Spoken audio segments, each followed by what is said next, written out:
Okay, this week we have for our assignment the Sky News 4-page brochure. This video is a pullout of that assignment. It is going to be covered, I'm going to be covering this in live session, but I thought what I would do is go over some of this as little individual clips, bite-sized chunks, so that you can kind of walk through these sections and do these sections without having to sort of scroll through a 2-hour live session. So this is the first one, and basically what I'm showing you here is the finished cover, and then there will be a secondary page that we're going to be creating, which includes the ads that we produced last week. So the one thing that I'm going to do with this little video is I'm just going to show you how to set up the pages, the 4 pages, and I'm going to show you how to apply a master page item to this, and how to create a secondary master page item to shield one of the master page items from one of the pages. Okay?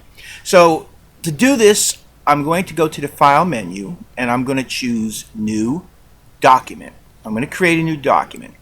And what this is going to be is it's going to be a 4-pager, and I've already set this up, and actually this 4-pager isn't correct, so I'm going to have to make some modifications to it, and I will show you that now. The intent is print. It could be web, but it's print. If it's set to web, you're going to change it to print. The number of pages that we're going to be producing here is 4 pages. So you're going to change 2 to 4, or you're going to put 4 in there.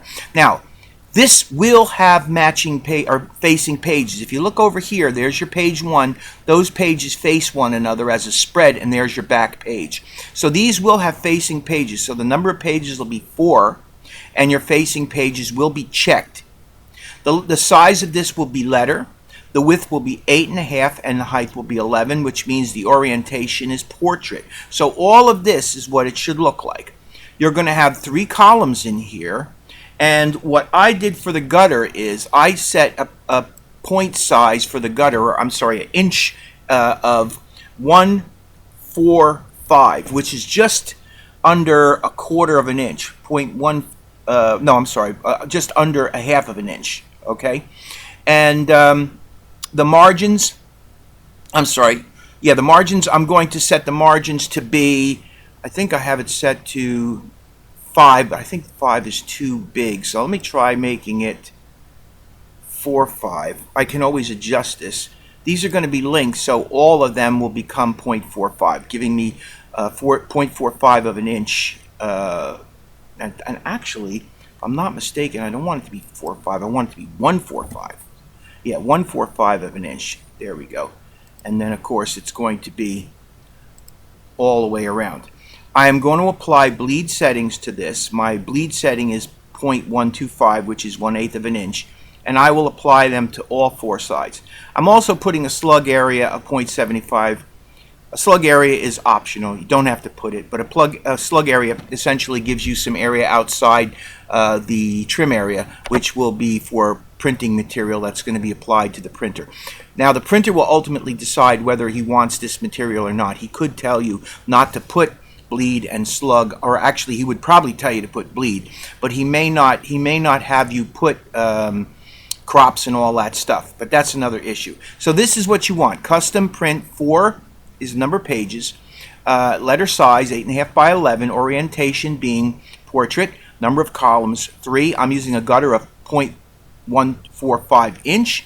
The margins on the top 0.145 inch, which I think might be too small, but I can fix them.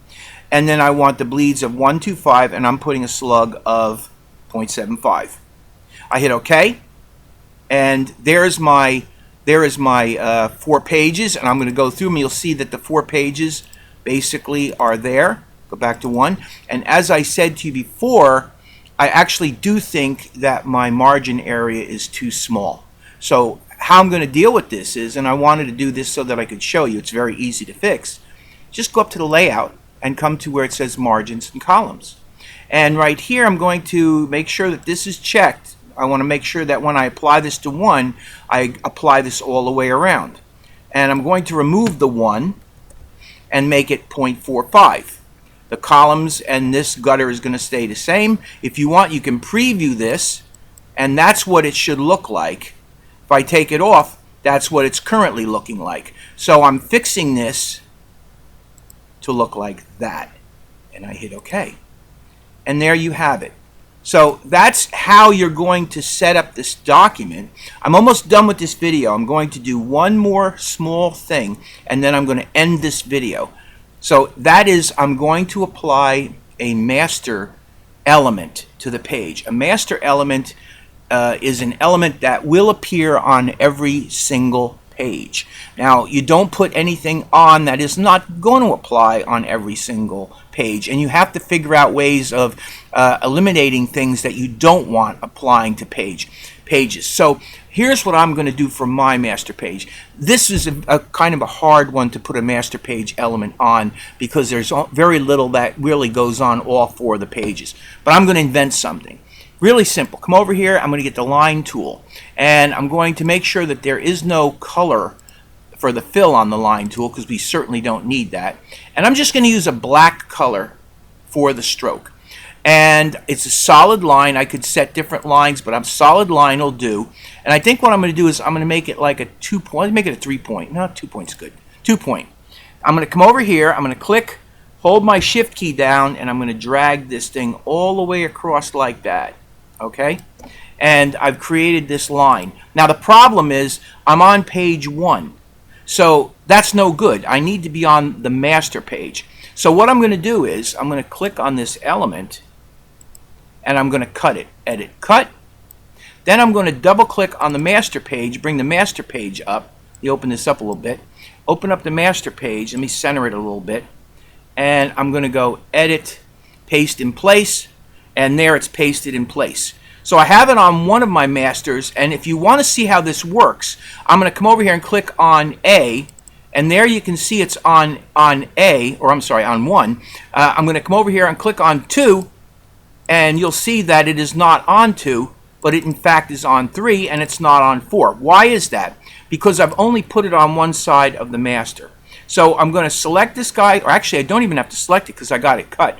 I'm going to go edit, paste in place again, and I've placed another copy there. I'm going to hold the shift key down, and I'm just going to slide this thing over until it hits in the approximate same position on the other page. Now I got to eyeball this a little bit because I didn't draw the line all the way to the guide.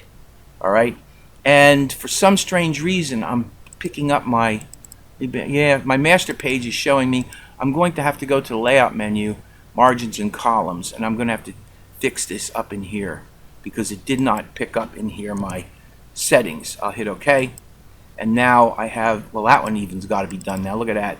Let's go to that one. I got to do it on this one as well.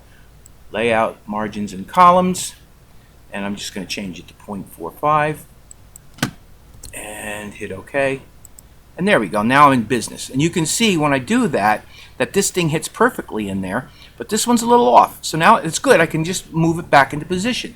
There you go. So now I've got that. All right. Now, I have 4 pages here. And what I want to do is go back to my master page. And I want to put page numbers on here. I've already created a master item, which is that little line right there. But I think I want to put numbers on the page. So to do that, all I'm going to do is grab the type tool, and I'm going to come in here, and just beneath this little line here, area in here, I'm going to place that. Go to the type menu, and it's really simple. Go to insert special characters, markers, and then current page number. And what you'll see here is the letter A appear. Now, I could go in and I could change this and add more copy to it, but I just want to show you how to do this simply, and this is going to be a very no frills, no hole barred master setting, so I'll leave it pretty much the way it is. What I will do though is I will move it over a little bit and I will move it up a little bit so it looks more like that. That's good.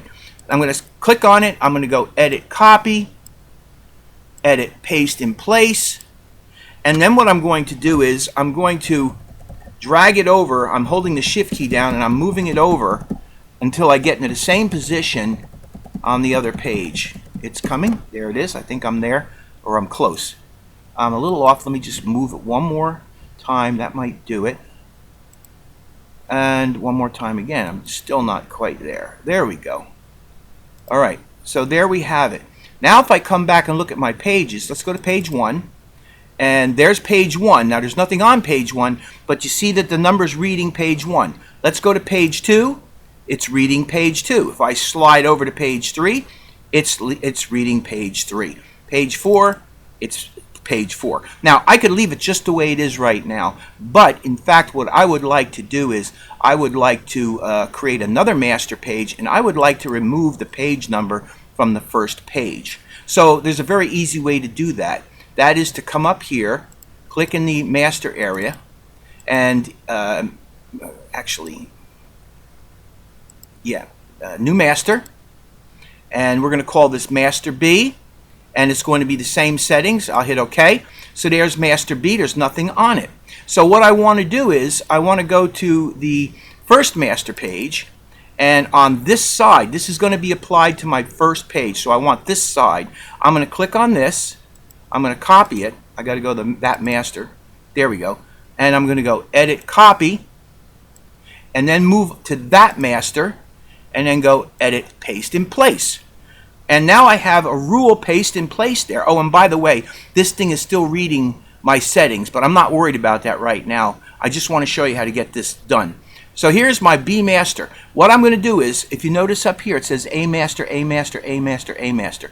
If I click on this guy, and if I drag it and drop it over top of the first page, it now reads B master. And if I go to page 1, which we do here, you can now see that that number is gone. If I go to page 2, I see page 2, and then of course page 3 and page 4. So there you have it. What I've done essentially is I've prepared a master page with some master page elements, and I have modified one of the masters by removing one of the elements, simplifying it. And now I'm ready to go ahead and produce the rest of my 4-page presentation. That's it. Thank you.